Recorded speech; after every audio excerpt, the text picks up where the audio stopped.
Okey, baik. Bismillahirrahmanirrahim. Assalamualaikum warahmatullahi wabarakatuh dan selamat petang kepada semua. Waalaikumsalam, Madam. Okey, boleh dengar suara saya jelas? Boleh jelas. Jelas. Jelas, Okey, madam. baik. Okey, baik. Terima kasih. Baik, sebelum kita mulakan kelas, biasa kita akan mulakan dengan bacaan doa. Jadi saya mempersilakan Muhammad Adam untuk menyertai bacaan doa pada hari ini.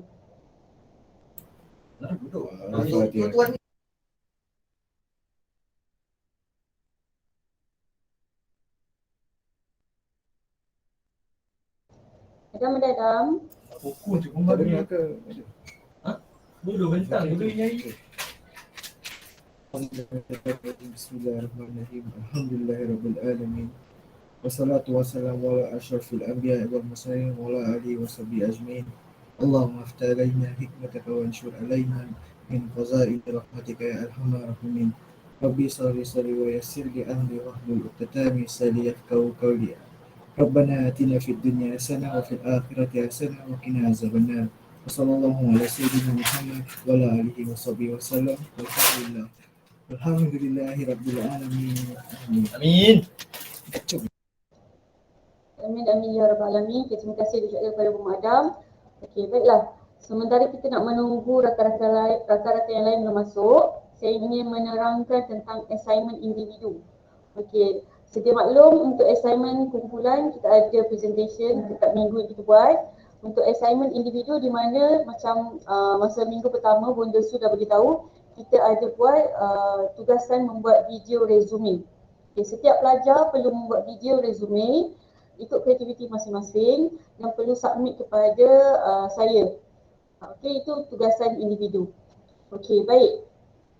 Sebelum tu saya ucapkan tahniah kepada Nelly yang mewakili UiTM Campus Pasir Gudang ke pertandingan University Motivator Competition UMAC dan alhamdulillah pertandingan telah berlangsung dan juga telah tamat dan Johan adalah daripada UiTM Tapah Perak. Okey. Jadi kita sama-sama ucapkan tahniah kepada Nelly daripada kelas kita yang telah mewakili dalam pertandingan UMAC UiTM 2021. InsyaAllah tahun depan kalau ada lagi pertandingan tu ia terbuka kepada para pelajar, siapa-siapa yang nak join boleh contact saya ataupun Bonda Su. Okey, baik. Untuk video resume, okey, semua sedia maklum ke macam mana nak buat video resume? Tak, madam, boleh tak madam terangkan? Okey. Okey, jadi saya kongsikan sedikit video yang telah saya jumpa di YouTube yang boleh jadi panduan ataupun jadi rujukan awak semua untuk membuat video resume. Alright. So sama-sama kita saksikan video ini. Okay, boleh nampak tak skrin ni? Boleh, madam. Alright.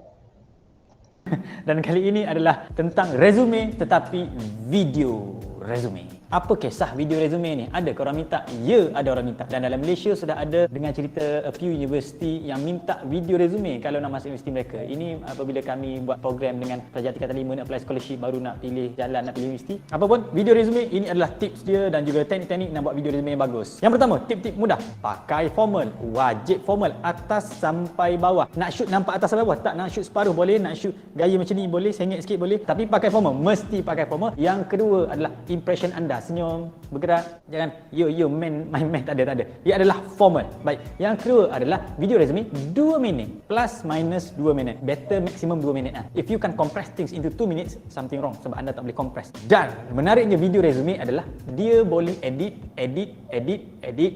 sampai lebam. Itu yang best video resume. So edit lah sampai jadi, sampai puas hati. Petua je mudah. Hasilnya video resume yang anda buat tersebut tak ada rasa malu bila anda tunjuk pada orang lain. Alright. Datang kedua aspek buat video resume. Yang pertama adalah dari segi flow, yang kedua adalah dari segi technical.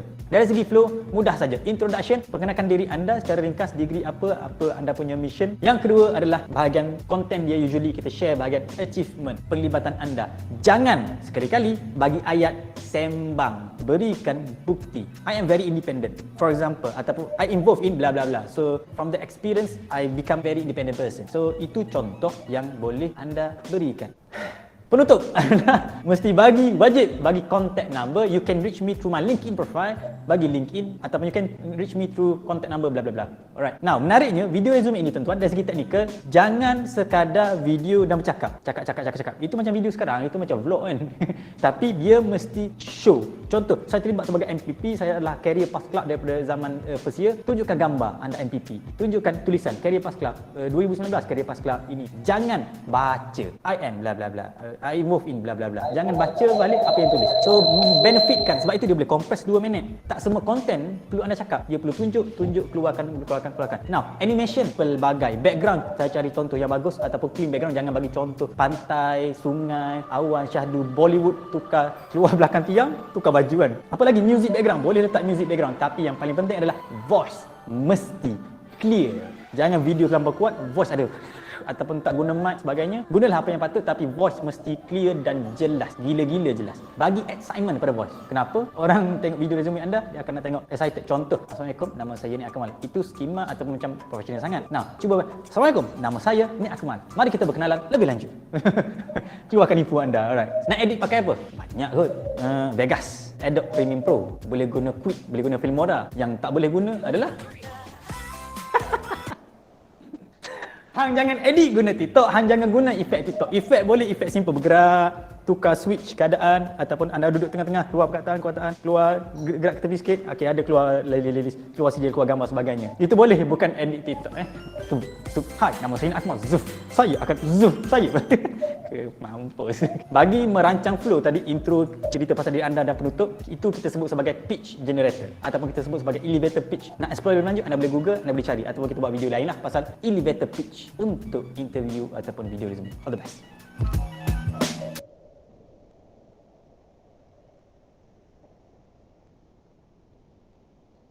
Alright. Okay, jadi faham tak apa yang disampaikan oleh Cik Zik dalam video tadi?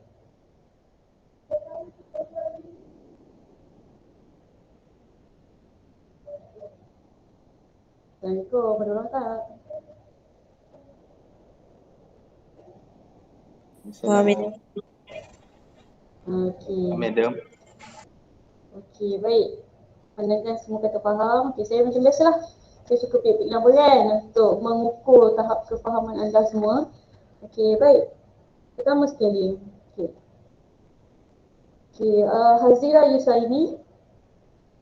Saya Madam. Okey, apa yang awak dapat daripada video tadi? Kita kena cakap dengan intonasi yang menarik untuk menarik perhatian pendengar. Lepas tu kita kena, kalau beri maklumat tu kena ada bukti.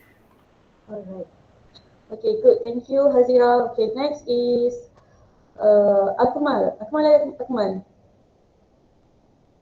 Ya, Madam. Okay, apa yang Akmal faham tentang video tadi? Oh, saya jangan diganggu. Saya faham kiranya kalau nak buat video resume tu, first personality kena bagus, second cara penyampaian pun bagus, dan keyakinan diri pun kena tinggi bila bercakap. Lastnya kita kena bagi tahulah kepada kita punya yang nak ambil kita kerja tu, kalau nak ambil kita, hubungi kita dari mana, contoh dari WhatsApp ke, Instagram ke ataupun lain-lainnya. Saya bang. Bagi bang. Terima kasih Akmal. Okay, next. Putri Nur Anastasia. Yes, Madam. Okay, dari segi teknikal pula macam mana? Dari segi teknikal, secara edit video tu ke? Macam tu ke? Alright, bagi saya edit video. Untuk buat resume, kita bebas nak edit macam mana asalkan video tu dapat menarik perhatian pendengar, penonton. Macam tu. Okay, bagus. Okay, Azrin Hafiz. Ya saya Madam. Okay, Azrin Hafiz, dari segi flow dia macam mana? Flow dia Starting tu kena cakap apa, tengah cakap apa, ending cakap apa. mula kita perkenalkan diri kita dulu. Lepas tu kita cakap lah kualiti kita pada diri kita ni ada apa semua. Video tu jangan lama sangat, macam yang dia cakap ni 2 minit kan. Lepas tu pakaian tu pun formal lah. Okey, bagus. Okey, jadi nampaknya semua dapat tangkap apa yang disampaikan oleh Encik Nick berkaitan bagaimana kita nak membuat video resume. Okey, jadi saya tunjukkan contoh yang dah siap. Contoh pelajar UiTM yang dah buat video resume sebagai rujukan kepada awak semua. Alright, ada 2 video saya akan share kepada awak semua. Pertama, ini. Okay, boleh nampak? Boleh nampak tak skrin saya ni? Boleh, boleh. Alright, okay.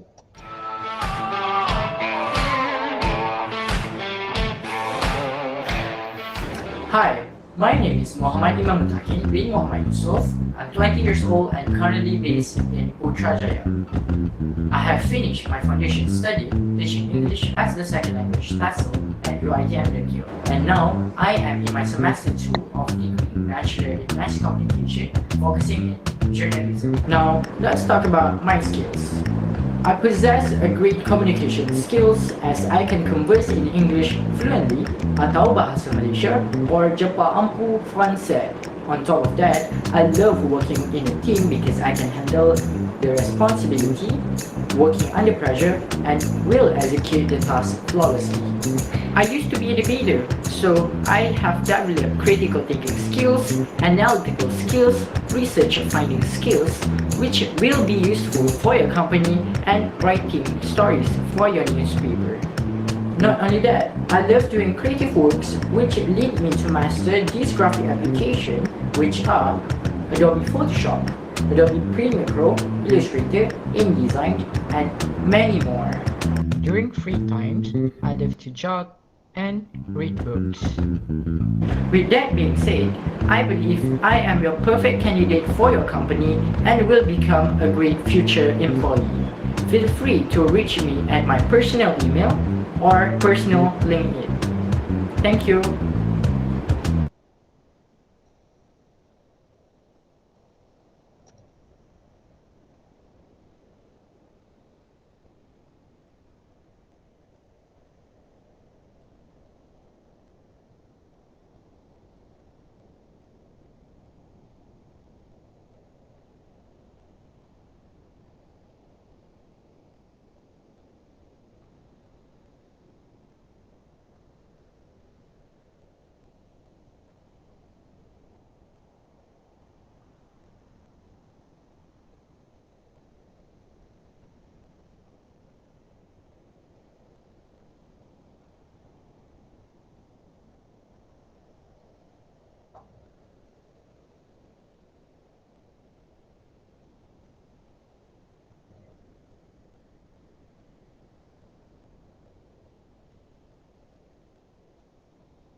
Okey, alright. Tadi ialah merupakan contoh video resume yang telah dilakukan oleh para pelajar UiTM Shah Alam. Okey, untuk video resume tugasan ini di mana semua pelajar perlu membuat video resume dan perlu menghantar pada week mungkin dalam 12, 13, hujung-hujung week nanti perlu hantar pada saya. Dan kemudian macam tadi video resume dalam bahasa Inggeris kan. Jadi saya bagi kebebasan sama ada awak nak guna bahasa Melayu ataupun bahasa Inggeris. Kita pulang ikutlah kesesuaian ataupun keselesaan masing-masing nak guna bahasa mana satu. And then kalau kita tengok pada video tadi, okay, 2 contoh tadi menunjukkan mereka berdua menggunakan pakaian formal. Lelaki pakaian macam mana, yang perempuan pakaian macam mana. Saya nak awak semua nanti buat video pun macam tu. Alright, pakai pakaian formal. And then kalau tengok dia punya video durasi dia bawah 2 minit, tak sampai pun 2 minit. Okay, so dalam masa tempoh lebih kurang bawah 2 minit tu dia dah boleh perkenalkan ataupun dah boleh promote diri mereka. And then kemudian untuk dari segi editing tu itu bergantung kepada kesesuaian ataupun kebolehan awak semua dan masukkan benda-benda yang berkaitan dengan bidang awak. Contoh, katakanlah awak student engineering kan, awak student business, apa lagi yang awak dah pernah buat. And then masa tadi yang perempuan tadi dia dah attachkan gambar-gambar bukti-bukti yang menunjukkan dia aktif dalam suatu perkara tu. And then untuk yang lelaki tadi dia ada letak sijil-sijil dia yang mana berkaitan. Okey, dan akhir sekali dia telah letak dia orang punya untuk hubungi tu LinkedIn, email kan, untuk employer reach out anda semua sebagai pekerja mereka. Okey, so nanti video resume ni anda katalah sekarang ni awak buat betul-betul awak punya video resume ni. So in case bila awak nak internship ataupun awak nak cari kerja lepas diploma, awak boleh gunakan video resume ni sebagai satu alternatif untuk memohon pekerjaan. Sebab zaman sekarang semua online. Bila online ni orang dah tak tengok sangat dah resume kertas ni. Orang banyak guna resume secara video. Sebabnya kita nak tengok macam mana muka dia, macam mana ekspresi badan dia kan. Okay, jadi semua boleh buat video resume dengan sehabis baik mungkin. Ada apa soalan sebelum saya teruskan dengan presentation nanti?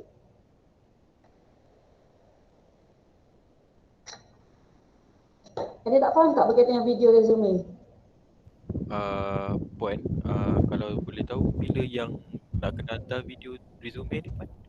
Okay, itu nanti saya akan maklumkan dalam grup sama ada minggu 12 ke atas, dalam minggu 12, minggu 17 macam tu. Boleh?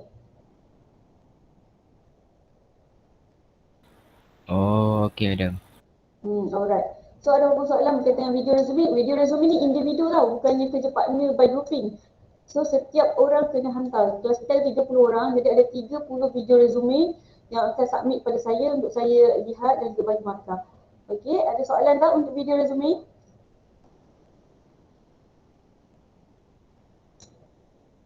Setakat ni tak ada madam. Okey, jadi jelas macam mana awak semua nak buat video resume nanti. Okey, sebelum kita pergi kepada pembentangan hari ini yang bertajuk mengenali keperluan diri oleh Akmal Lutfi dan juga Intan Nur Mawaddah. Okey, orangnya ada tak dalam ni? Akmal Nur Mawaddah ada?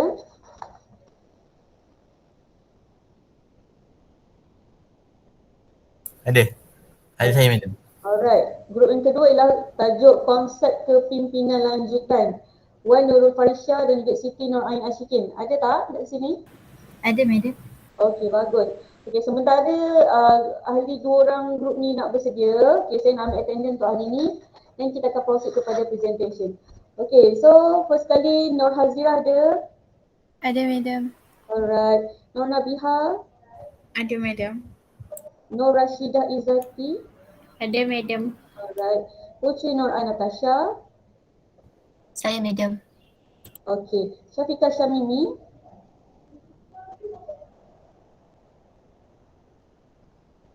Syafiqah Syamimi ada? Ada madam. Okey. Syed Hafiz Ashraf? Saya madam. Okey. Alia Nabila? Saya madam. Muhammad Nakiuddin? Saya madam. Okey. Nur Azin Hairina? Saya madam. Okey. Nur Aida Syafida? Saya madam. Okey. Nur Alia Natasha? Saya madam. Okay, Nur Fatihah Nafisa. Saya madam. Okey, buat suara. Nur Asyiki. Saya madam. Okey, Muhammad Arif. Arif ada Arif? Ada madam. Okey, Bakur Razi Lutfi. Ada madam saya. Okey, Nuri Nadira. Saya madam. Naili Nazura. Saya madam. Okey, Nur Asma Syazwani. Okey, Nur Husna Syahida. Saya madam. Okey, Nur Eliana. Eliana ada Eliana?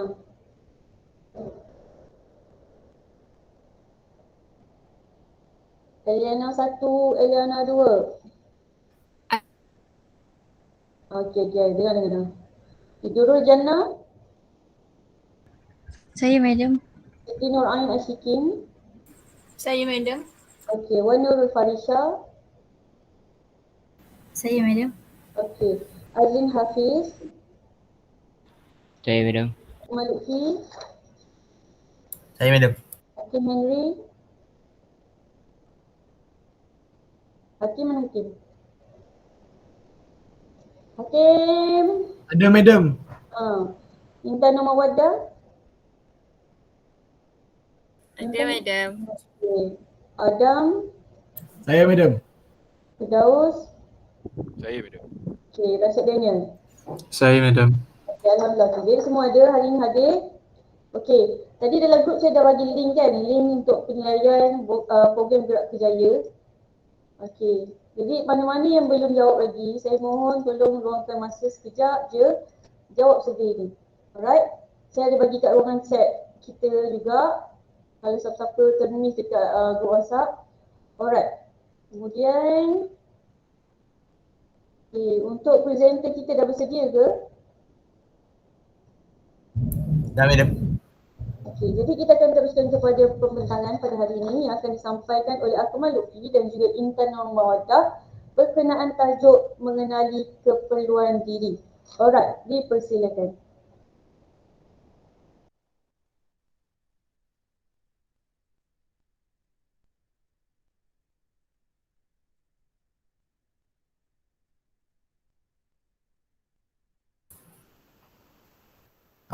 Saya tak tengok kamera nanti dia lagging. Okey, baik. Nampak tak? Nampak. Boleh besarkan. Okay, Assalamualaikum warahmatullahi wabarakatuh dan selamat petang kepada semua. Hari ini saya daripada Kumpulan 3 akan menerangkan tentang mengenali keperluan diri. Okay. Pada mulanya, bagaimana kita nak fahami keperluan diri adalah dengan fahami diri kita dulu. Contohnya, ketika kita lapar, jadi keperluan yang kita perlu adalah makanan atau minuman. Apa itu keperluan diri? Keperluan diri adalah perasaan ketidakseimbangan yang memaksa diri untuk melakukan sesuatu yang tidak diketahui sama ada ia mendatangkan kesan yang baik atau buruk. Okay, contohnya, macam seperti tadi, kita lapar. Jadi kita nak makanan. Kita rasa sunyi, mesti kita nak macam kita nak seperti ada orang temani kita ataupun dalam keadaan yang tidak sunyi. Selain itu, contohnya kita kepanasan, mesti kita nak sesuatu yang sejuk. Daripada teori Pavel-Simonov, ada pembahagian keperluan diri terbahagi pada 3. Yang pertama yang ini yang penting, iaitu keperluan tanpa orang hidup atau tidak tetapi dalam jangka masa yang pendek. Contohnya makanan atau minuman.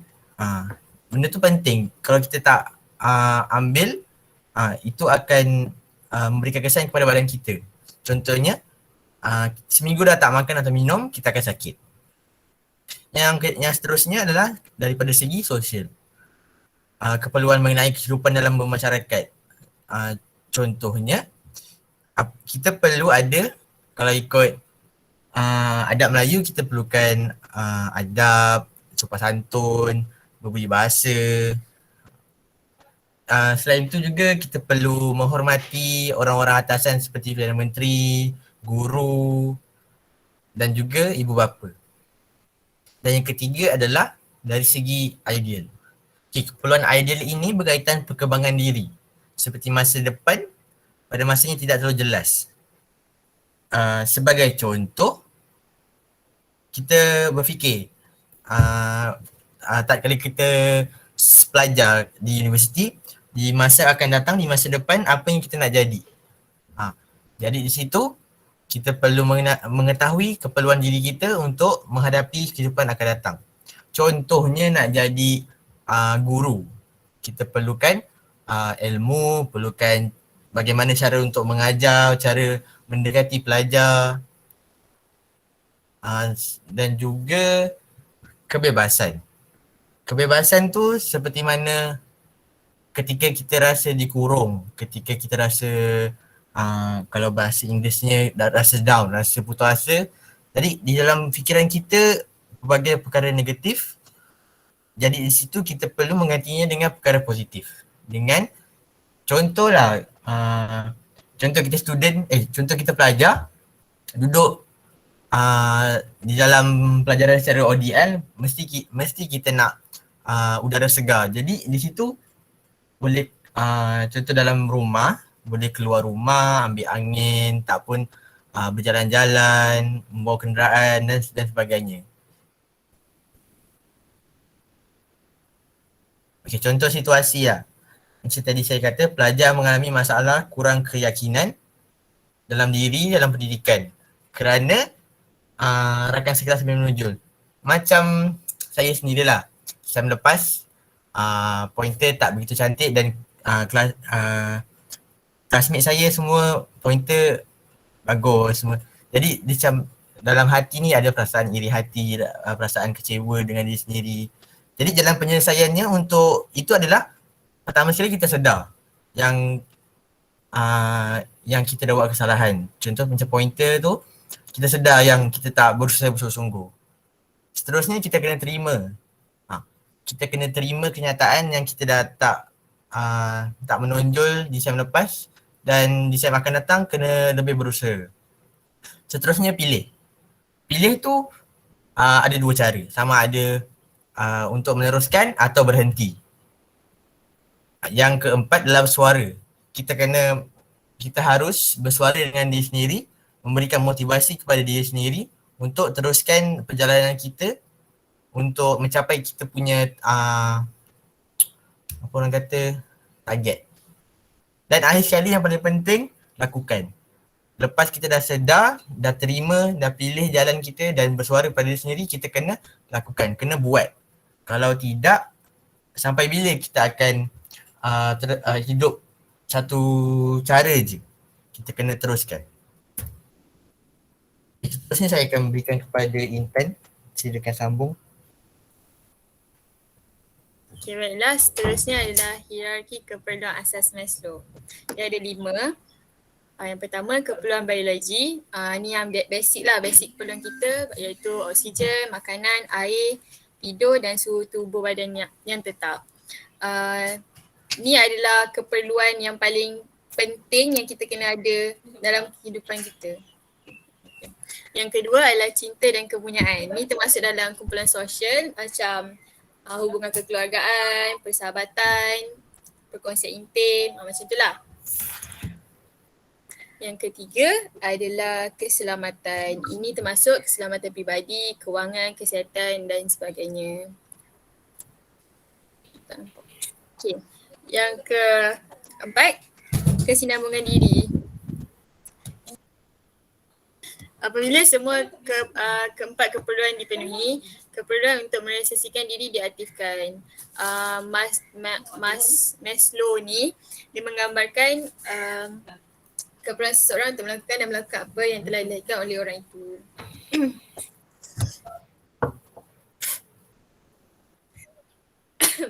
Yang terakhir, menghormati dan menghargai. Menurut Maslow terdapat 2 jenis keperluan, iaitu keperluan untuk status, perhatian, iktirafan dan rasa hormat daripada orang lain, dan lagi satu keperluan untuk kecekapan dan rasa hormat pada diri sendiri.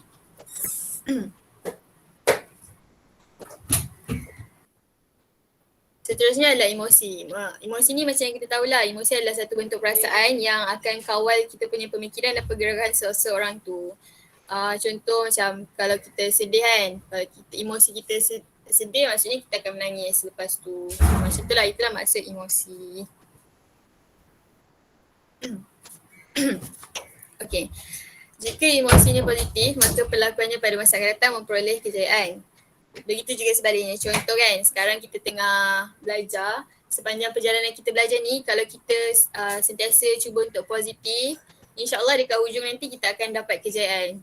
Kalau sepanjang kita journey pembelajaran kita ni kita negatif je, kita rasa kita tak boleh buat, memang dekat hujung nanti kemungkinan kita untuk berjaya tu kurang lah. So emosi kuat dan menyenangkan akan muncul bila hasil perlakuan kita tu mencapai kejayaan. ini adalah 4 cara untuk kita memahami keperluan diri kita. First, menjawab soalan dan memahami keperluan. Maksudnya kita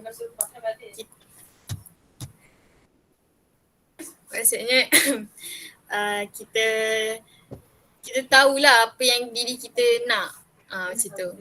Yang kedua, menerima segalanya walaupun sering bertentangan. Maksudnya even dalam kita punya kehidupan ni kita ada buat sesuatu yang bertentangan tapi kita terima. Macam redha lah. Kita terima. Ketiga, duduk dan fikirkan pilihan untuk pengembangan tanpa tergesa-gesa. Setiap pilihan yang kita buat ni dalam hidup kita tak perlu pun nak tergesa-gesa. Kita perlu, kalau kita perlu fikir lama pun untuk dapat keputusan yang terbaik, buat je. Tak payah nak tergesa-gesa.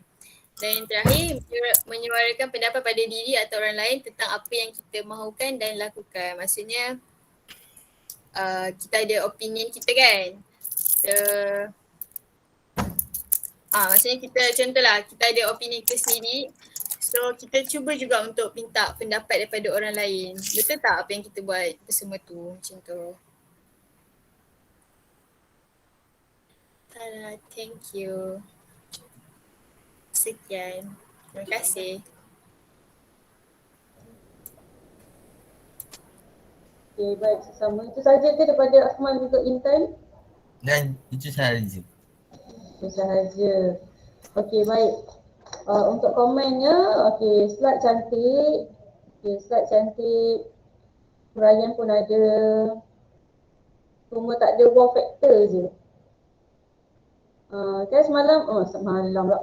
Minggu lepas kan grup Hakim, Alia, Adam, Daniel dah menunjukkan satu persembahan presentation yang baik. Jadi saya expect grup-grup yang seterusnya lebih baik. Tapi nampaknya grup yang ni nampak macam sama macam semester lepas. Guna slide sahaja kan. Gambar tak ada, video tak ada ataupun anything yang nampak lain lebih lain lah. Okey, untuk penerangan bahagian teori hierarki Maslow. Okay, kalau tadi untuk Intan yang Akmal banyak guna ayat kan. Tapi sebenarnya kalau awak Google, awak cari lagi, dia dah ada sediakan dah hierarki 3 segi Maslow tu. Itu lagi mudah untuk awak explain, lagi mudah untuk rakan-rakan lain yang faham. Sebabnya awak semua ni bukannya basic orang counselling ke orang psikologi. Jadi kalau ayat semata, saya for sure lah awak semua mesti macam kurang jelas, betul tak? So ada siapa-siapa sini semua dapat tangkap hierarki Maslow tadi dia menerangkan tentang apa? Dapat tangkap ke ataupun kurang jelas sikit? Siapa-siapa boleh respon? Dia macam dapat tak dapat. Dapat tak dapat. Okay, lagi? Ada tak respon apa yang lain? Sila jangan macam rasa malu. Jangan takut-takut. Singgung tak apa, cakap je. Kami sedia mendengar. Kita nak perbaiki kan sebab ni baru grup 3, ada banyak lagi grup sampai ke grup 14 ni. So anything komen yang lain dapat tangkap tak apa yang dikatakan tentang segitiga hierarki Maslow ni, teori hierarki Maslow tadi. Itu yang menarik sebabnya pasal teori hierarki Maslow tu ada kaitan dengan tajuk mereka bentangkan. So diorang dah pick tajuk ataupun subtopik yang penting yang berkaitan dengan tajuk ni. Okay, itu dah betul lah. Cumanya cara presentation tu macam mana mereka, macam mana Akmal dan Intan ni nak bagi kawan-kawan yang lain faham dengan lebih mudah. Tu je, situ je kurang sikit. Yang lain semua okey. Okay, so saya share sikit tentang teori hierarki Maslow dalam bentuk segitiga tu. Okay. Okay, boleh nampak tak slide saya ni? Boleh, Madam. Okey. Ini sebenarnya teori hierarki Maslow yang telah diterangkan oleh Akmal dan juga Intan. Okey, betul dah tadi. Dah betul dah pick subtopik teori hierarki Maslow ni tentang tajuk mengenali keperluan diri. Cumanya lagi cantik, lagi mudah kalau terus dapatkan segitiga ni. Alright, macam tadi yang telah dibentangkan oleh Intan Mawaddah. Okey, hierarki Maslow ni kita ada 1, 2, 3, 4, 5. Kita ada 5 keperluan yang perlu dipenuhi oleh setiap manusia. Alright. First kali macam mana nak baca teori dalam bentuk segitiga, kita baca pada arus bawah sekali. Alright, macam piramid makanan, kita baca pada bawah, dia naik ke atas. Okey, pertama kita lihat kepada keperluan asas. Okay, untuk keperluan asas ini, Okay, setiap manusia, setiap individu perlu mendapatkan keperluan asas seperti makanan, minuman, kesihatan, udara. Sebab contoh bila kita tak dapat makan, tak dapat minum, kita rasa sakit je kan. Jadi macam mana kita nak dapatkan kehidupan yang produktif, macam mana kita nak jadi lebih aktif kan bila ada setengah keperluan asas tak dapat dipenuhi. Contoh kita rasa lapar, bila rasa lapar, of course kita rasa lesu, kita rasa lemah. Bila kita tak sihat, of course kita tak dapat gelas kan. Jadi keperluan asas ini perlu dipenuhi. Okay, bila semua individu dah dapat memenuhi keperluan asas ni, barulah boleh pergi ke tingkat yang seterusnya, iaitu keperluan keselamatan. Okey, keperluan keselamatan ni terdiri daripada perlindungan, pakaian, tempat tinggal. Okey, contoh perlindungan, katakanlah awak kat kampus kan, kalau kat kampus perlindungan dari segi apa? Kita ada polis bantuan yang jaga. Okey, selain itu perlindungan seperti insurans, siapa-siapa yang ada insurans. Okey, pakaian macam biasalah yang kita pakai ni, tempat tinggal. Siapa kat kampus ada college. Siapa yang kat rumah ada rumah kan. Jadi keselamatan, keperluan dari segi keselamatan awak tu telah dipenuhi. Okey, kita pergi kepada yang ketiga iaitu keperluan kasih sayang. Okey, keperluan kasih sayang, semua orang nak disayangi, semua orang nak ada someone yang kita boleh rely on kan. Okey, contoh dari segi persahabatan dan keluarga. Okey, setiap orang ada kawan-kawan, ada sahabat sendiri. Okey, setiap orang ada keluarga, ada mak ayah, ada adik-beradik. Okey, jadi bila keperluan kasih sayang ini dipenuhi, secara tak langsung dia akan rasa lebih, dia akan ada sifat-sifat positif. Sebab apa? Sebab dia ada positive vibe daripada orang sekeliling dia. Contoh kawan-kawan dia, keluarga dia. And then bila ini dipenuhi, baru kita pergi pada keperluan penghargaan. Sebab apa? Sebab kalau kita tak ada kawan, kita tak ada family, siapa nak puji kita? Siapa nak sanjung kita? Siapa nak menghargai kita? Sebab itulah setiap keperluan ni perlu dipenuhi. Baru kita boleh beranjak ke tingkat yang seterusnya. Okey, baik. Kemudian dan akhir sekali ialah keperluan sempurnakan diri. Ini paling atas sekali, iaitu berkaitan dengan cita-cita. Okey, keperluan sempurnakan diri ini dikenali sebagai aktualisasi diri tadi yang telah dikatakan oleh Intan. Okey, bila keperluan asas, keselamatan, kasih sayang, penghargaan semua dicapai, maka keperluan sempurnakan diri ini akan tercapai. Okey, ini lebih berkaitan kepada dalaman kita punya kerohanian, spiritual. Okey, cita-cita kita. Sebabnya kita dah makan minum cukup, tempat tinggal ada, kawan-kawan ada, family ada, orang sayang kita, orang puji kita. Jadi apa lagi yang kita tak ada hidup ni? Of course, selain daripada tu, kita punya kerohanian. Alright, boleh faham tak tentang teori hierarki Maslow? Boleh, Madam. Okey. Kalau siapa ni Akmal dan Intan Google search kan, ada banyak image-image berkaitan yang teori Maslow segitiga tu. Ada yang colour, ada hitam putih macam tadi, ada yang Melayu, ada Singlish. Jadi kita boleh gunakan cara yang paling mudah untuk explain ke orang, lagi-lagi orang yang bukan bidang tu, and then untuk kawan-kawan yang faham. Okey, so boleh Akmal dengan Intan?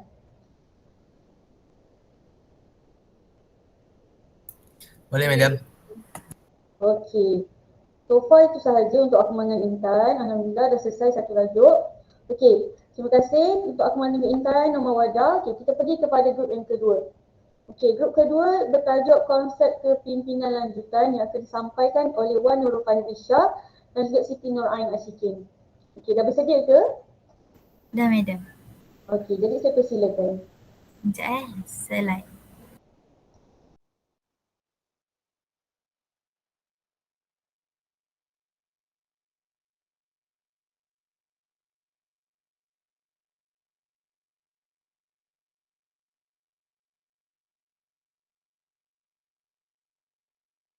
Nampak ke?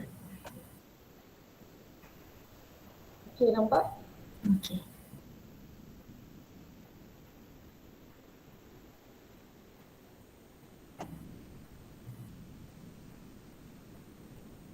Okay, Assalamualaikum. Nama saya Wan Nurul Fahrizah binti Ahmad Zubir. Saya dari Fakulti Kejuruteraan Kimia. Jadi hari ini saya dan partner saya akan present tentang konsep kepimpinan lanjutan. Jadi isi kandungan pada hari ini ialah yang pertama definisi kepimpinan dan pemimpin, yang kedua ciri-ciri pemimpin yang ideal, ketiga peralihan dalam teori kepimpinan, yang keempat teori kepimpinan situational resilient. Okay, so saya Siti Nur Ain Ashikin akan membentangkan definisi kepimpinan. So kepimpinan ni ada banyak definisi. Kita boleh kita boleh terangkan dia dalam banyak konsep. So ni contoh-contoh definisi yang kita boleh bagi. Dia, kepimpinan ialah suatu kegiatan untuk mempengaruhi orang lain, suatu proses untuk mempengaruhi aktiviti kelompok, kemampuan memperoleh kesepakatan pada tujuan bersama. So kesimpulan pada definisi ni, kepimpinan ni adalah satu perkara yang dapat memengaruhi orang lain untuk sesuatu tujuan. Tapi untuk pemimpin ni dia seorang yang akan lead, yang akan memengaruhi orang lain untuk capai satu tujuan tu tau. Tapi tak bermaksud setiap orang yang boleh mempengaruhi orang lain tu dikira pemimpin. Sebab pemimpin ni dia ada kriteria-kriteria dia yang dia kena ada supaya dia boleh digelar pemimpin. So kepimpinan ni ada 3. Ada self leadership, team leadership dengan organizational leadership. Self leadership ni macam biasalah dia pimpin diri dia sendiri. Untuk team leadership ni kita boleh gelar dia team leader sebab dia akan pimpin orang lain. Tapi kalau untuk organizational leadership ni kita panggil ketua organisasi. Dia akan ada dekat dalam satu organisasi yang besar. Macam kalau team leadership ni dia akan dekat dalam grup yang kecil je. So next ialah definisi ciri-ciri pemimpin yang ideal. Yang pertama, mempengaruhi pengetahuan dalam bidang yang dipimpinnya. Kedua, mempunyai kemahiran komunikasi yang tinggi. Contoh komunikasi yang tinggi ni dia pandai beri arahan, dia pandai mengendalikan mesyuarat, bina rangkaian atau jaringan dengan pihak luar. Sebab dia pemimpin, so dia kena akan berinteraksi dengan pemimpin-pemimpin yang lain. Yang ketiga ialah ciri fizikal dia. Maksud ciri fizikal dia, kita nampak daripada luaran dia. Luaran dia macam mana, dia pakaian dia formal ke tak formal, dia punya cara bercakap tu bersemangat ke tak semangat. Kalau sebab ciri fizikal ni bila kita tengok dia semangat, kita sebagai orang bawahan dia pun akan jadi bersemangat juga kalau pemimpin kita ni bersemangat tau. Dia bertenaga, bersemangat, lepas tu dia pakai kemas, cantik. So kita yang sebagai orang bawahan ni pun akan turut bersemangat, akan nak macam kita respect lah dia sebab walaupun dia busy sebagai pemimpin, dia still boleh jaga penampilan dia. Next. Okay, seterusnya saya akan explain tentang peralihan dalam teori kepimpinan.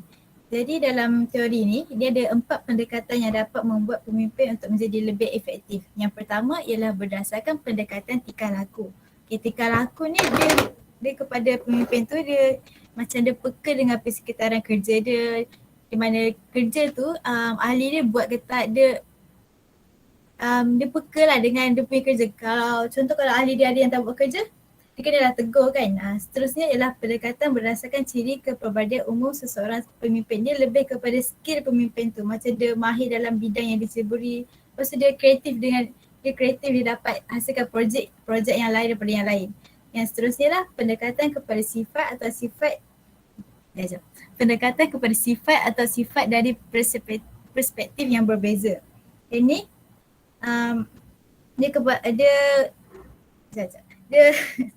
sorry madam, dia cuba untuk identifikasikan dia punya ciri pemimpin supaya orang lain boleh rujuk dia sebab untuk menjadikan dia pemimpin yang ideal lah. Yang seterusnya lah berdasarkan pendekatan keberangkalian situasional. Ini dia mau kepada situasi yang pemimpin dia lead. Contoh kalau grup dia ada ahli yang dapat buat kerja dengan baik, mungkin pemimpin tu dia akan jadi lebih menjaga hubungan dengan ahli grup dia akan jadi lebih adil. Contoh kalau ada seorang je yang buat kerja, dia tak akan biarkan seorang tu yang buat kerja. Dia akan agihkan dia punya ahli kumpulan dengan kerja-kerja yang adil lah supaya semua dapat buat kerja yang yang bagus. Lepas tu kalau ada ahli dia yang macam malas buat kerja, yang lambat-lambatkan masa, mungkin dia akan jadi pemimpin yang lebih tegas. Okey, pendekatan ni dia akan lebih kepada terperinci kepada 3 teori ni, iaitu teori dan yang pertama ialah teori dan model kepimpinan. Teori ni dia ada 3 faktor, iaitu physical, mental dan personality. Yang pertama ialah physical. Physical ni kita tengok lebih kepada dia punya usia, dia punya penampilan. Kalau ada seorang A ni, kalau yang A ni dia selekeh, macam ada baju tak kemas, rambut tak sikat. So macam yang B ni kita nampak dia segak. Dia punya rambut kemas, baju gosok semua tu kan. Jadi kita mesti tengok B ni yang macam ada lebih kepada sifat kepimpinan. Yang kedua ialah mental. Yang mental ni pemimpin dia mesti lebih bijak daripada dia punya ahli bawahan dia. Bukan sebab dia lebih bijak dalam menghandle situation lah, supaya kita kalau ada masalah yang berlaku sepanjang projek yang dia buat tu, mungkin dia dapat handle situation tu dengan secara lancar. Yang seterusnya lah personality.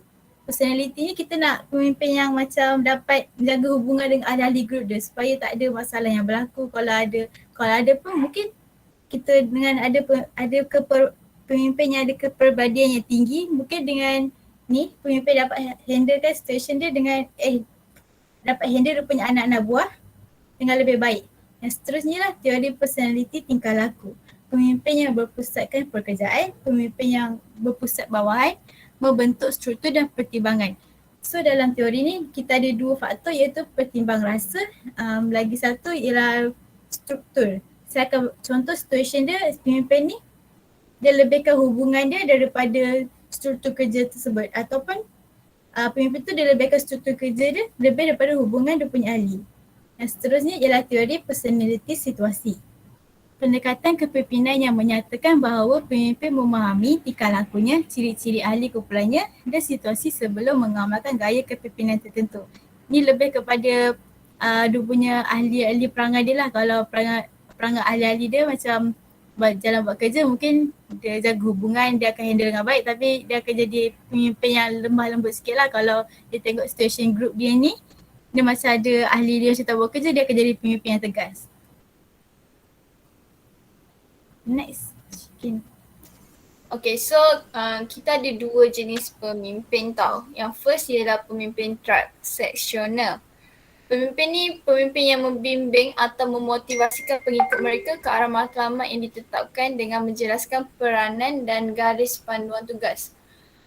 So maksud kat sini gaya kepimpinan dia ni, pemimpin transaksional ni, gaya kepimpinan dia akan kalau orang tu buat benda tu betul, dia akan bagi ganjaran. Tapi kalau orang tu tak buat kerja dengan betul, dia akan bagi hukuman. Pemimpin ni more kepada dia akan more fokus kepada dia punya hubungan dengan orang bawahan dia. Lepas tu dia akan kerja dekat dalam situation yang selesa, yang semua orang dia dengan orang bawahan dia selesa tau. Lepas tu dua-dua pemimpin ni ada alat motivasi dia sendiri. Untuk yang pemimpin transaksional ni, alat motivasi dia ni, dia akan menarik pengikut dengan meletakkan kepentingan diri dia dekat tempat yang pertama. So dia akan tunjuk yang dia akan tunjuk kepentingan diri dia, macam dia akan fokus kepada diri dia supaya orang bawahan boleh ikut dia punya prinsip, dia punya cara kerja. Untuk pemimpin transformasi ni, pemimpin yang memberikan pertimbangan individu dan rangsangan intelektual dan yang mempunyai karisma.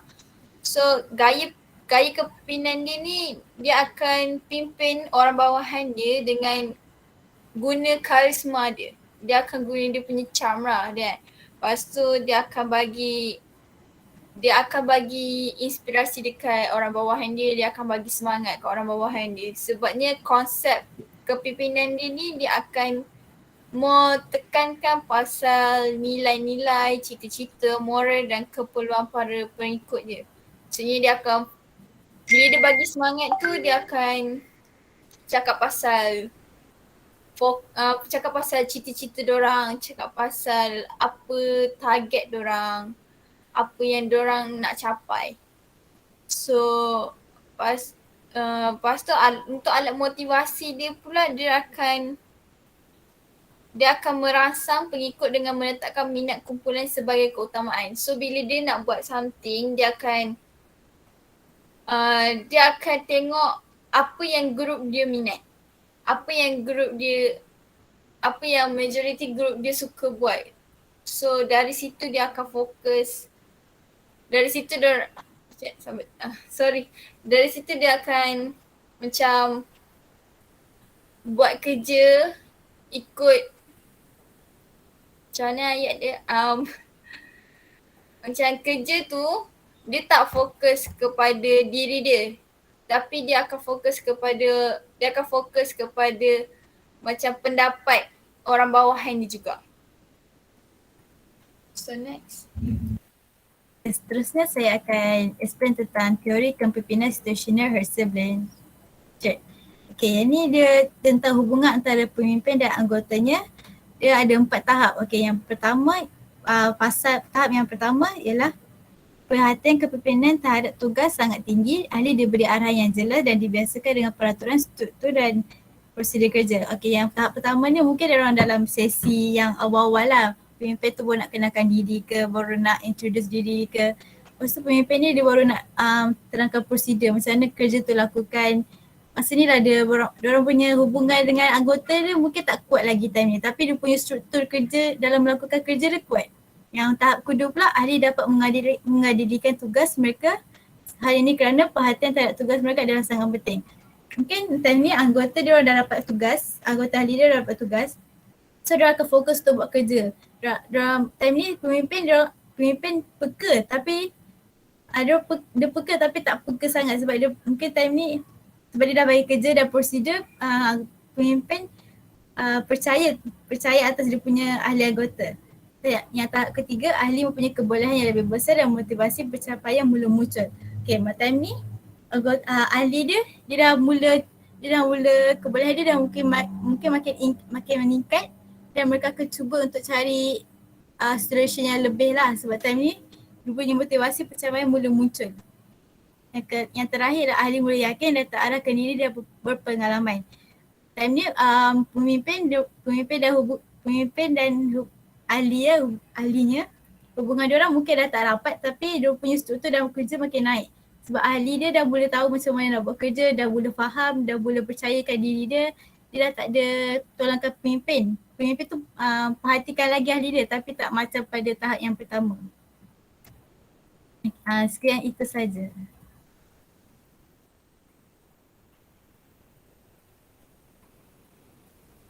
Itu saja? Itu je madam. Okey, baik. Terima kasih diucapkan kepada Wan Nur Farisha dan juga Siti Nur Ain Ashikin di atas pembentangan yang bertajuk konsep kepimpinan lanjutan. Okey, baik. Okey, komen macam biasa, slide cantik. Okey, dah pandai mengurai, dah pandai bagi contoh. Saya tulis ni, awak punya komen ni. Murai, contoh. Cuba sama macam grup yang tadi, tak ada wow factor, tak ada kelainan, sama je macam saya lepas. Alright. And then, macam mana nak cakap? Okay, boleh explain lah tu, pandai lah tu. Cumanya, kalau saya lah, saya kurang dapat tangkap sikit. Okay, yang pertama, tadi tentang pemimpin transaksional dengan pemimpin transformasi kan. Okey, kedua-dua gaya pemimpinan tu apa beza dia?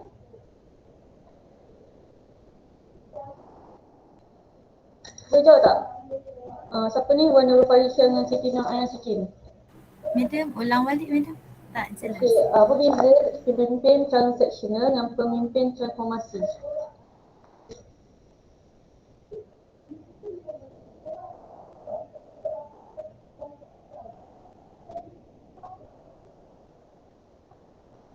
Madam nak perbezaan Ya, apa beza dua tu?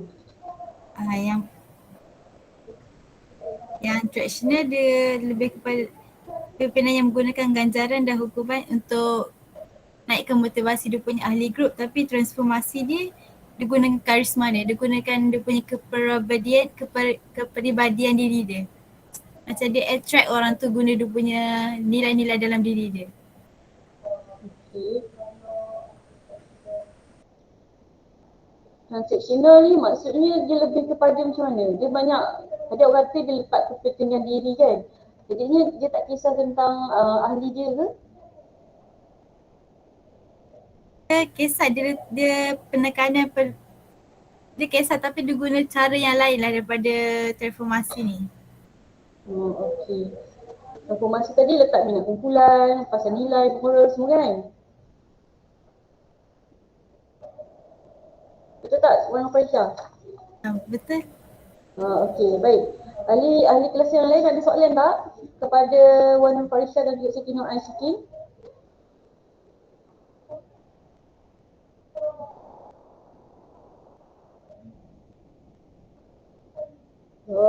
Itu ke semua? Pak, saya bagi peluang hari ni anda semua bertanya. Kalau tak nanti saya yang tanya awak semua.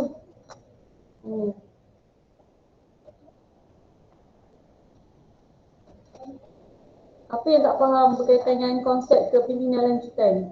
Nak suruh pembentang explain pasal apa lagi? Rugi kalau tak tanya ni, nanti quiz, exam kalau saya tanya, habislah. Kalau presenter bentang pun tak faham macam mana? Ada soalan tak?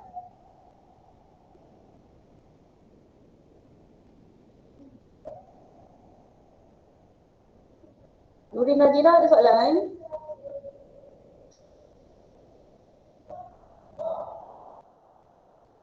Nurin Nazira ada?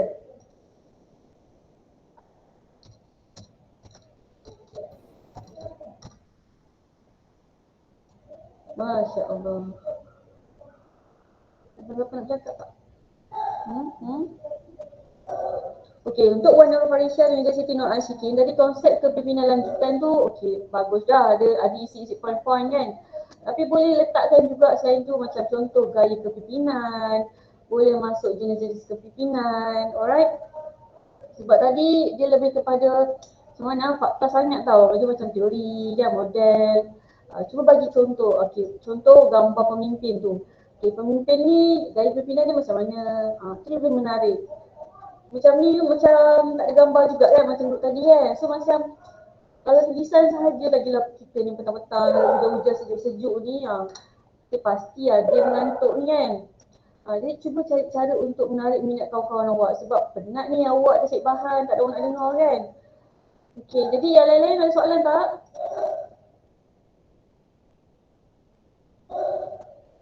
Ada soalan? Ya Allah. Betul ni? Dia macam tak ada madam. Dia tak ada Okey. Saya tambah sedikit tentang konsep kepimpinan lanjutan iaitu berkaitan dengan jenis-jenis kepimpinan. Alright. Macam kita tahu kita bukan sekat Malaysia lah. Okey, saya tanya Malaysia dulu lah. Okey, Malaysia ni mengamalkan gaya kepimpinan apa? Siapa-siapa tahu? Apa dia minum? Malaysia mengamalkan gaya kepimpinan apa? Kita punya kerajaan ni kepimpinan apa? Gaya kepimpinan apa?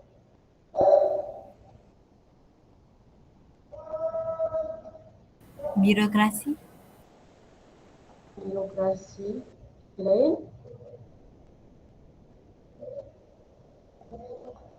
Ada apa lain tak?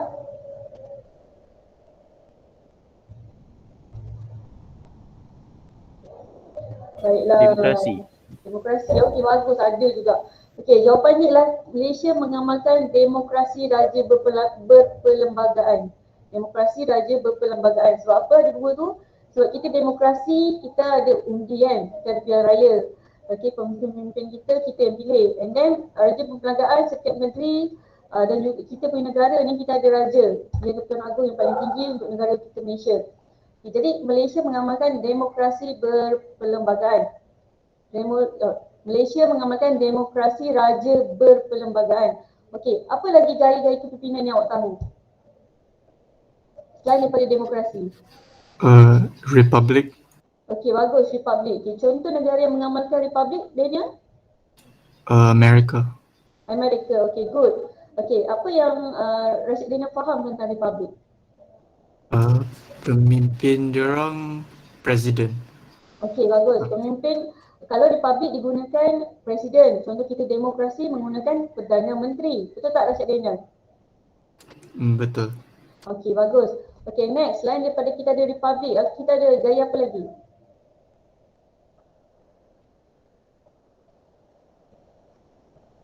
Autokratik.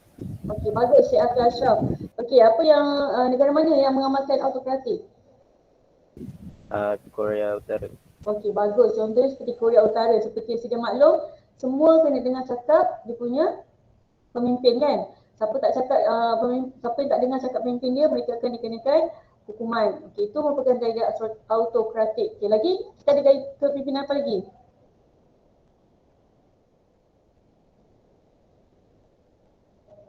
Kalau tadi, siapa tadi jawab birokrasi? Birokrasi tadi siapa jawab? Saya, Madam. Okey, warna Farisha tadi kata birokrasi. Okay. Birokrasi ni berlaku dalam satu-satu organisasi. Contoh, sama ada organisasi kelab awak ke, organisasi kelas ke, organisasi kerja kita ni ke. Okey, bila kita ada birokrasi, kita ada jawatan ahli, jawatan kuasa dalam sesuatu organisasi tu. Okey, itu yang dikata sebagai birokrasi. Ada prosedur dia, ada matlamat dia, ada struktur dia, ada peraturan dia, ada prosedur kerja dia. Itu yang dinamakan birokrasi.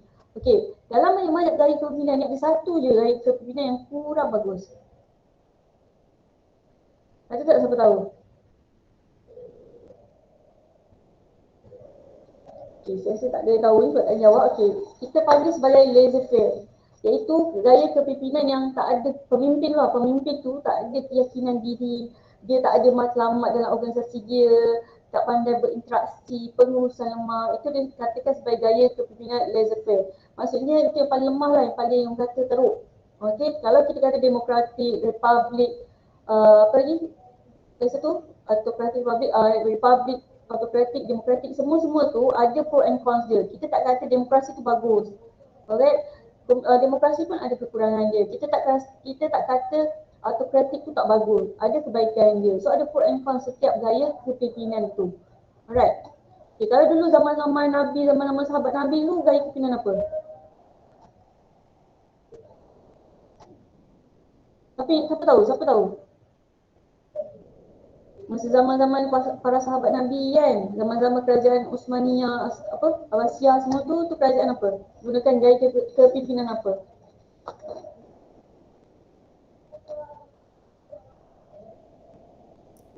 Khalifah. Ya, pandai, tepat sekali, khalifah. Kita kena ambil tahu kan, kita sebagai umat Islam ni kita tak boleh fikir demokrasi atau praktik je. Kita kena ambil tahu juga yang Islam ni apa. Okay, Islam dulu kita panggil sebagai sistem khalifah. Okay, jadi kita tengok ada pelbagai jenis-jenis gaya kepimpinan. Tadi warna Faisal dari sisi Nur Asyiki sepatutnya boleh tambah. Okay, jenis-jenis kepimpinan, gaya kepimpinan, siapa idola-idola pemimpin yang awak rasa kita boleh contohi. Okey, maknanya kita ada masa lagi. Kita teruskan kepada topik kepimpinan ni. Okey, saya nak saya akan tanya kepada siapa saja saya nak tentang tokoh pemimpin yang awak rasa dia memberi satu inspirasi kepada diri awak. Alright?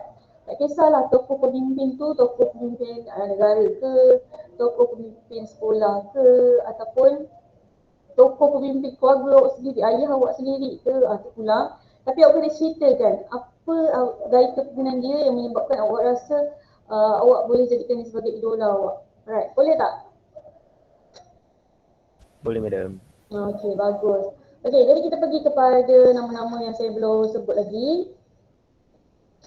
Okey, kita pergi kepada ketua kelas kita lah, memandangkan dia pemimpin pada kelas kita. Okey, Muhammad Firdaus ada.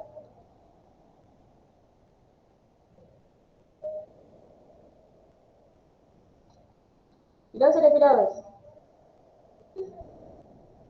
Ya, saya Wan. Okey, so Firdaus nak beri contoh siapa?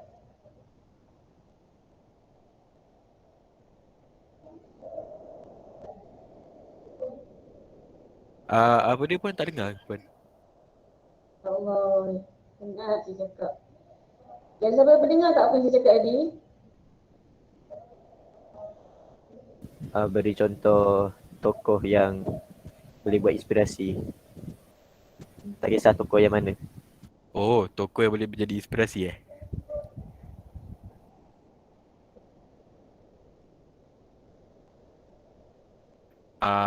Mahatma Gandhi boleh kalau kata luar negara lah. Mahatma Gandhi boleh sebab dia memperjuangkan hak rakyat India dalam menuju mencapai kemerdekaan lah. Cuba elaborate sikit pasal Muhammad Gandhi yang awak tahu.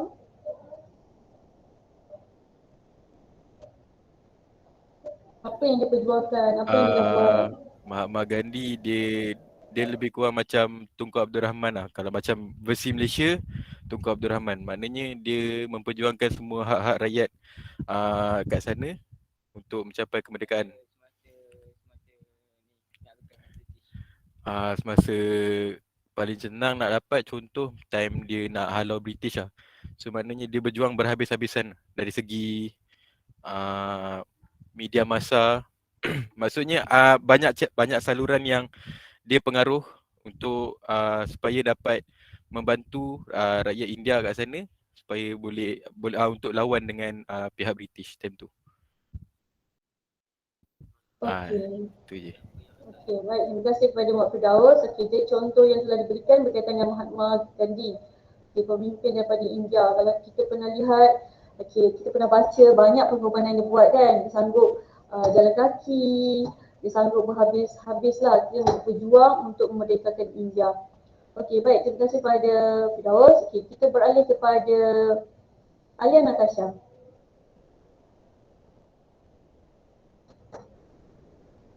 Alia ada? Ada, madam. Alright. Bagi saya yang paling terdekat Tun Dr. Mahathir kot. Tapi macam politik sangat pula. Tak ada. Kita kat sini neutral. Kita tak ada membekang ataupun menyokong mana-mana individu kerajaan kan. Tapi kita just nak bagi inspirasi. Okay. Tak salah. Alright? Okay. Bagi saya macam yang paling nampak kat Malaysia ni mungkin dia kot, sebab yang kita tahu pun dulu dia pernah jadi Perdana Menteri and then dia masuk lagi. Mesti ada sebab, ada niat dia kenapa dia nak masuk tu. Kalau kita tengok side baik lah, mestilah dia nak macam majukan Malaysia, something macam tu lah. Sebab antara macam kemudahan yang dia buat pada zaman dahulu pun dia jadi kebanggaan sampai sekarang. Contohnya macam KLCC, KLIA tu, macam idea-idea dia tu bagus sebenarnya. Tapi kita tahu lah masalah orang dalam tu semua. So saya rasa dia antara tokoh yang boleh diinspirasikan dengan disebabkan idea-idea dia yang bagus. Dan dia pun terkenal dekat luar-luar negara. Macam kalau kita cakap Malaysia, Tun Dr. Mahathir, mesti orang luar negara kenal. Macam tu. Saya rasa tu je kot. Okey, baik. Terima kasih kepada Alia. Okey, jadi contoh yang telah diberikan berkaitan dengan Tun Dr. Mahathir. Okey, kalau kita macam tadi Alia kata, kita ambil side positif, side baik kan.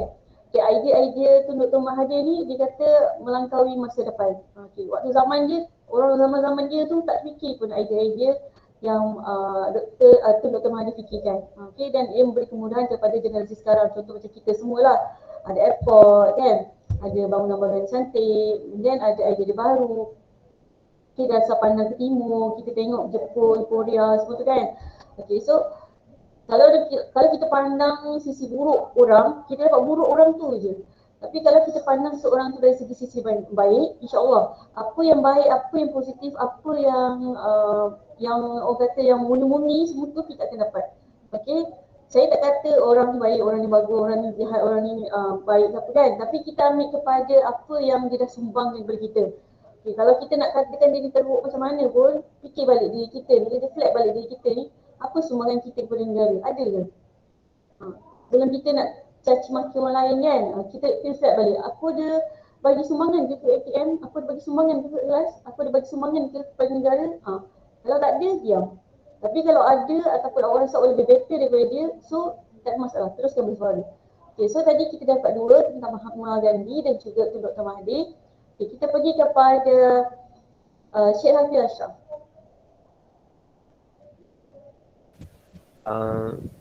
Kalau saya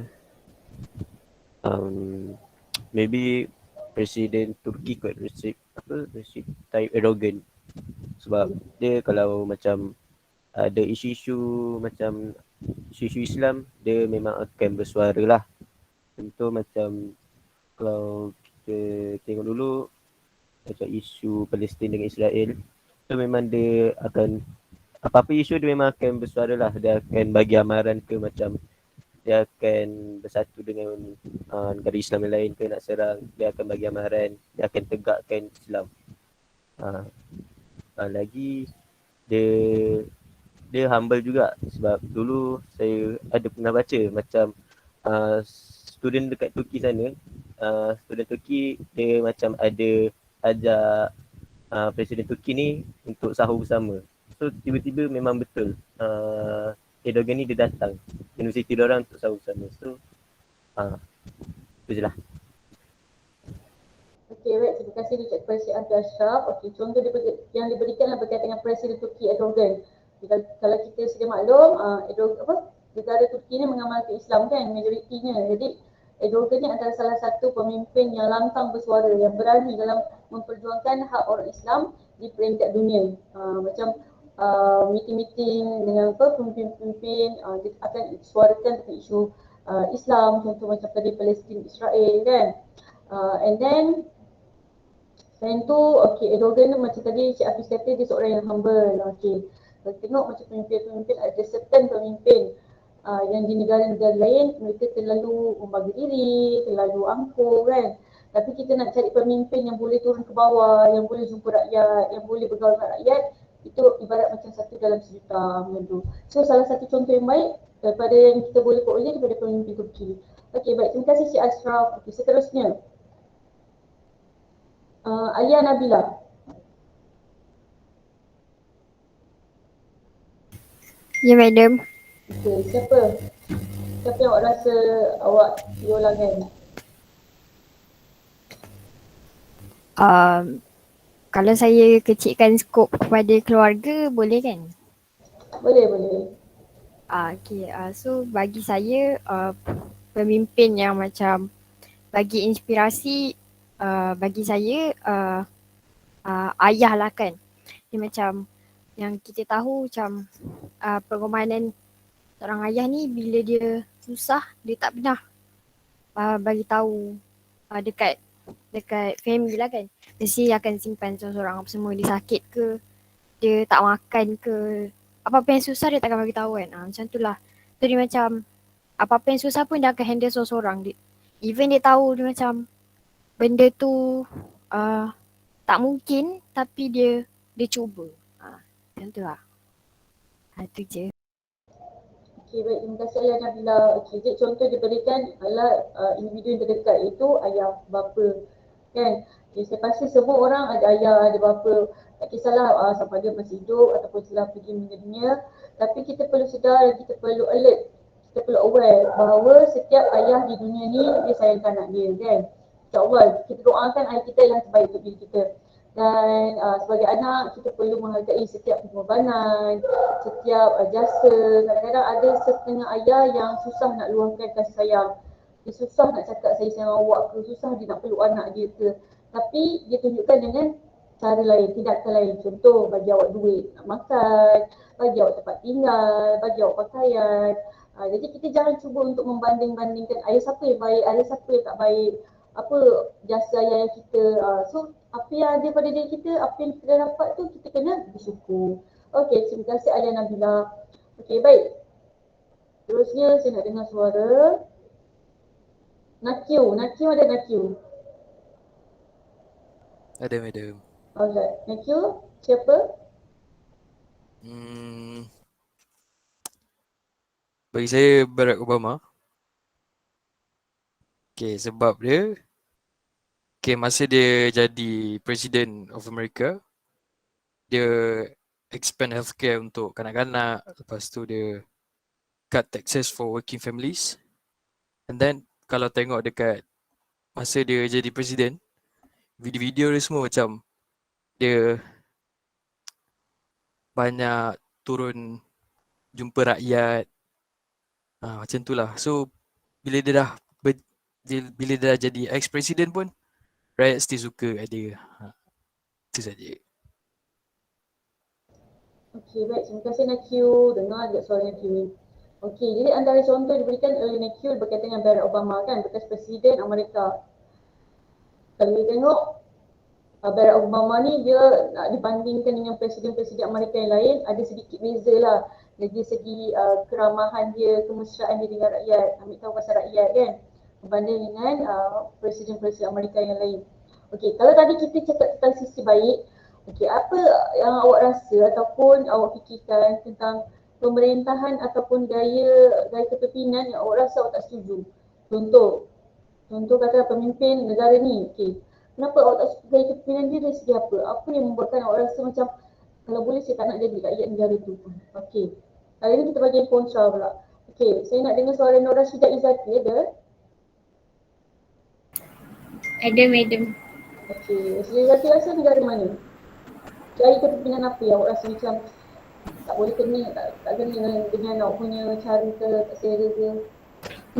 Korea Utara. Okey, kenapa? Sebab dekat sana, hari tu saya ada nampak satu video ni, dia macam volunteer daripada Korea Utara untuk bercakap. Dia bercakap tu pun dengan nangis-nangis. Dia beritahu lah apa yang dia hidup kat sana. Kalau nak bergaul pun tak boleh, nak menyanyi tak boleh, nak cakap ada perkataan-perkataan yang tak boleh cakap langsung, and internet pun tak ada, so tak ada, macam terperuk je kat situ, tak tahu dunia luar. So bagi saya, kita ni semua dah teknologi yang canggih, so kalau still lagi kalau saya letakkan diri saya dekat tempat orang, saya tak boleh ikut. Okey, baik. Terima kasih Syidat Izzati. Okey, contoh yang diberikanlah berkaitan dengan pemerintahan gaya kepimpinan di negara Korea Utara. Okey, kalau tengok Kim Jong Un dia sangat diktator kan. Okey, mana rakyat yang dia rasa dia tak suka hati dia nak bunuh, dia nak tembak, dia nak halau. Jadi mungkin kalau anda katalah kita semua ni rakyat Korea Utara, mungkinlah kita tak dapat kebebasan macam kat Malaysia, tak dapat keharmonian macam kat Malaysia. Jadi kita kena hargai sebagai rakyat Malaysia, warga negara Malaysia ni, tentang kebebasan kita dekat sini, kelebihan yang kita dekat sini, keharmonian yang kita dekat sini. Sebab kadang-kadang kita selalu memandang sisi negatif, kita rasa macam gaduh-gaduh politik satu hal. Lepas tu kekurangan ni lagi. Kadang bangsa pun kita buat gaduh kan. Kita Melayu gaduh dengan Cina, gaduh dengan India. Kita tak menghargai keunikan negara kita. Alright. Saya nak dengar satu lagi negara kalau ada daripada Adin Hafiz. Adin Hafiz ada dengar ada suara kan? Siapa tak dengar suara lelaki ni? Arif ada Arif? Arif dah jawab ke? Ada, madam. Arif, awak rasa negara mana? Gaya kepimpinan apa yang awak rasa macam kurang sikit pada awak? Bagi saya,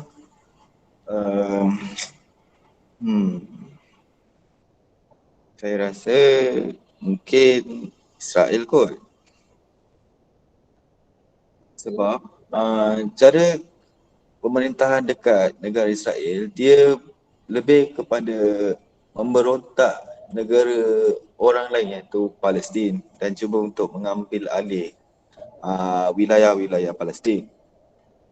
Jadi di situ saya tengok, saya pun tak berapa setuju dengan cara pemerintahan mereka. Secara kita tahu yang kawasan wilayah yang dia orang cuba nak ambil tu memang asalnya milik Palestin. Jadi saya tak setuju sangat. Dan seperti yang diketahui sekarang ni, tak silap saya ada dengar berita yang ada seorang pemimpin tu telah melarikan diri, dan diambil alih oleh pihak Taliban.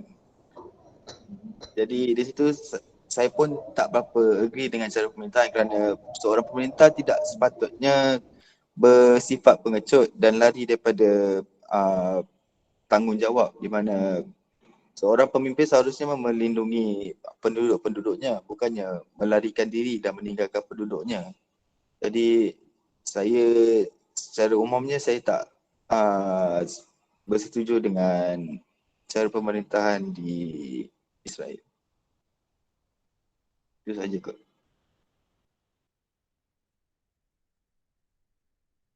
Okey, baik. Terima kasih diucapkan kepada Arif. Okey, jadi contoh diberikanlah berkaitan dengan gaya kepimpinan di negara Israel. Okey, seperti kita sedia maklum, negara Israel ni kalau ikut asalnya tak wujud kan. Tapi disebabkan mereka telah memberontak, menceroboh negara Palestin dan mengambil tanah Palestin sehinggalah tertubuhnya negara Israel.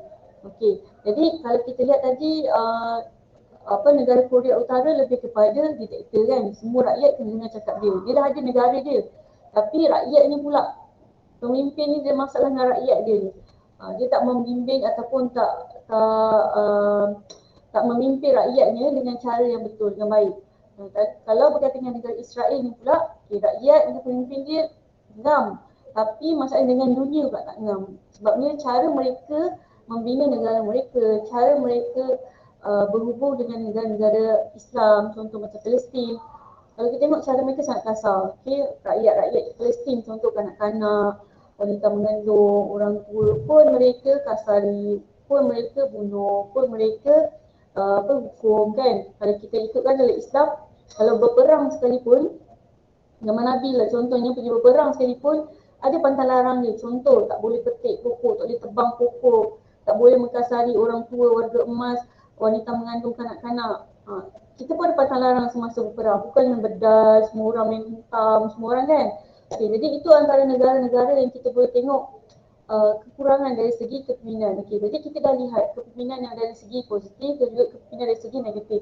Okay, tak kata semua negara tu bagus, tak kata semua negara tu tak bagus. Tapi kita sendiri, kita sebagai manusia ni yang ada akal dan fikiran ni boleh menilai, boleh membuat penilaian mana satu contoh yang baik, mana satu contoh yang tidak baik. Okay, sebab awak semua ni adalah bakal-bakal pemimpin di masa hadapan. Manalah tahu satu hari nanti tiba-tiba RJP jadi jadi Perdana Menteri kita ke, ataupun katakanlah siapa lagi, Nur Aiyana tu jadi Perdana Menteri kita, wanita pertama ke, kita tak tahu kan masa depan. Okay, jadi awak-awak semua ni daripada masa sekarang ni dah boleh mula menilai, dah boleh mula berfikir bagaimana bagaimana nak jadi pemimpin yang baik. Okay, saya pasti semua ni sangat aktif kan, dah join club tu, dah join club ni, jadi MP sana, MP sini kan. Dari situ lah awak belajar, dari situ cari pengalaman, dari situ lah cari pengetahuan dengan sini-sini macam mana nak develop skill leadership awak.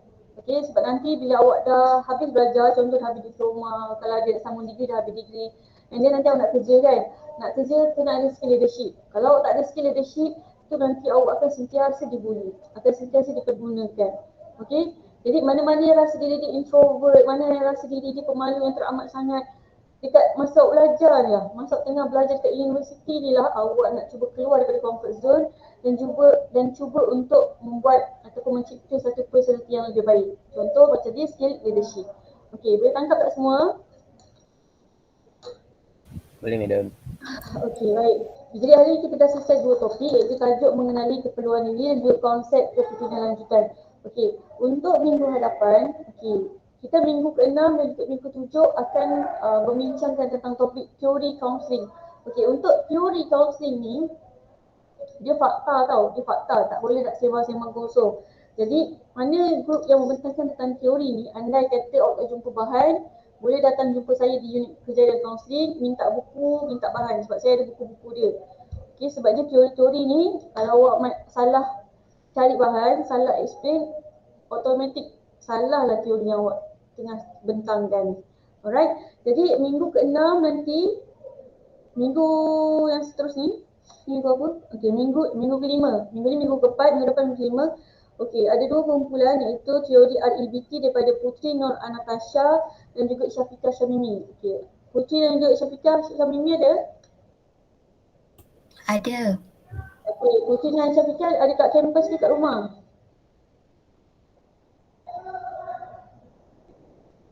Pusi dan Syafiqah Syamimi, kat kampus ke kat rumah? Saya kat kampus. Okey, Pusi kat kampus. Syafiqah Syamimi?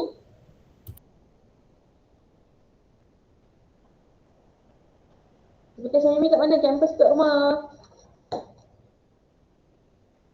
Okey, tak jawab. Okey, maknanya dia tak jawab. Okey, Puci sebagai wakil boleh datang ke unit kerja kaunseling, ambil buku daripada saya untuk bantu awak dari segi pembentangan tentang teori REBT ni. Alright, boleh tak Puci? Boleh.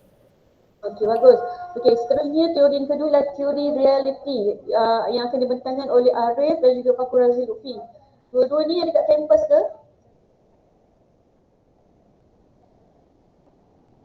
Arif dan Razil. Ya betul. Kampus kan? Okey, sama Arif dan Razil pun kalau nak minta bahan, nak minta buku, okay, boleh datang ke unit kerja kaunseling, okay, ambil tempat saya. Sebabnya macam saya kata teori ni dia fakta. Okay? Kalau salah info, automatik akan jadi salah pemenangan. Kalau macam topik-topik lain dia lebih general, kita boleh google. Okey, jadi untuk assignment individu, saya ingat sekali mohon semua buat video resume sehabis baik mungkin, secantik yang mungkin, sekreatif yang mungkin. Dan untuk pembentangan 4 orang ni, Puci Natasha, Syafiqah Syamimi, Fakur Razil dan juga Arif, saya mohon buat pembentangan dengan lebih kreatif, lebih cantik, lebih orang kata lain daripada lain. Alright. Sebabnya ni awak dah semester kedua kan, takkan nak sama je semester lepas.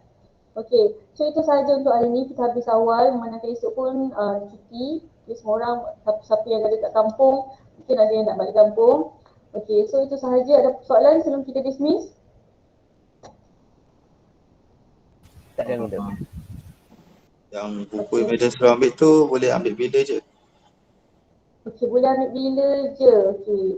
Hari ni saya ada, saya akan balik tunjuk ataupun kalau awak nak ambil hari weekdays, hari Isnin minggu depan pun saya ada. Hari Isnin boleh datang office, cari saya dan saya akan pinjamkan buku tu. Alright, boleh? Boleh madam. Okey, apa-apa dah tak contact saya dulu. Nak pastikan yang saya di office. Takut saya kadang kat admin, kat library ke.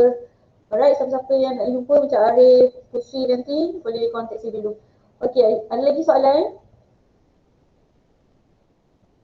Tak ada kot madam.